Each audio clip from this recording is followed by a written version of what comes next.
নমস্কার বন্ধুরা, দীপাস কিচেনে আপনাদের সবাইকে স্বাগত। আজকে আমি ইলিশ মাছের পাতুরি নিয়ে এসেছি। 2 পিস মাছ নিয়ে নিয়েছি।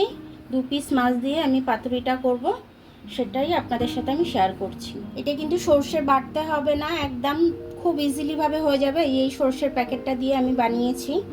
এখানে সর্ষেটা আমি গুলে নিয়েছি, নুন হলুদ দিয়ে আমি সর্ষেটা গুলে নিয়েছি। গুলে নিলে সর্ষের ঝাঁঝটা খুব ভালো আসে। এবার আমি এটার মধ্যে মাছটা মাখিয়ে নেব ভালো করে।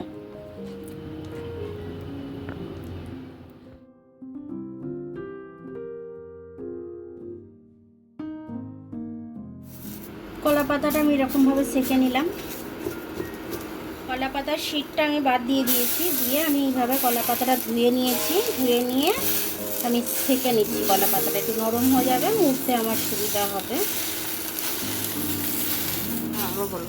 সর্ষেটা মাখিয়ে নিয়েছি, একটা করে কাঁচা লঙ্কা দিয়ে দিয়েছি আমি।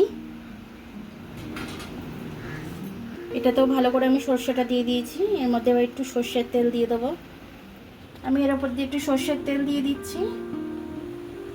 এটার মধ্যে একটু সর্ষের তেল নিয়ে নিলাম, কারণ আমি এটার মধ্যেই ফ্রাই করব মাছটা, সে কারণে সর্ষের তেলটা আমি খুব ভালোভাবে মাখিয়ে নিচ্ছি, যাতে কলা পাতার থেকে বেরিয়ে না যায়। এবার আমি ভালো করে মুড়ে দেবো এটাকে। ভালো করে মুড়ে আমি সুতো দিয়ে বেঁধে নেব। দুটোকে আমি সুন্দর করে বেঁধে নিয়েছি। আমি এবার এটাকে এর মধ্যে দিয়ে দেবো। এবার আমি এটাকে চাপা দিয়ে দেবো, এক পিঠ উল্টে দিয়ে তারপরে আবার উল্টে পাল্টে নেবো। এক পিঠ হয়ে গেছে, আমি আর এক পিঠ উল্টে দিচ্ছি।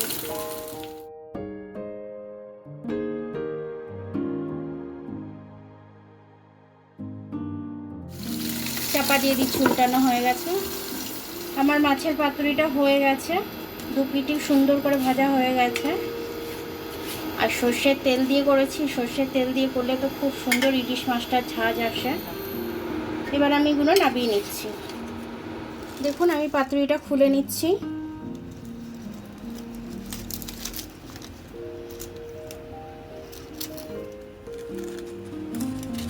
দেখুন আমার ইলিশ মাছের পাতুরিটা একটা খুললাম আমি।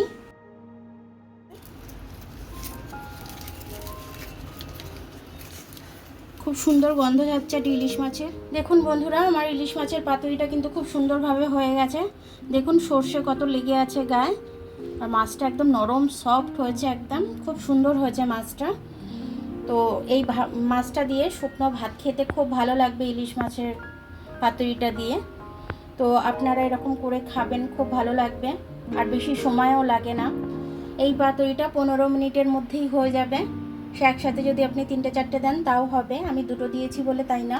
আমার ভিডিওটা দেখার জন্য অনেক অনেক ধন্যবাদ। আমার ভিডিওটা যদি আপনাদের পছন্দ হয় তাহলে লাইক আর সাবস্ক্রাইবটা একটু করে দেবেন, আর যদি ফেসবুক থেকে দেখেন তাহলে লাইক আর ফলোটা একটু করে দেবেন। আবার কাল দেখা হবে নতুন রেসিপির সাথে। ততক্ষণ আপনারা ভালো থাকবেন, আমি আসছি।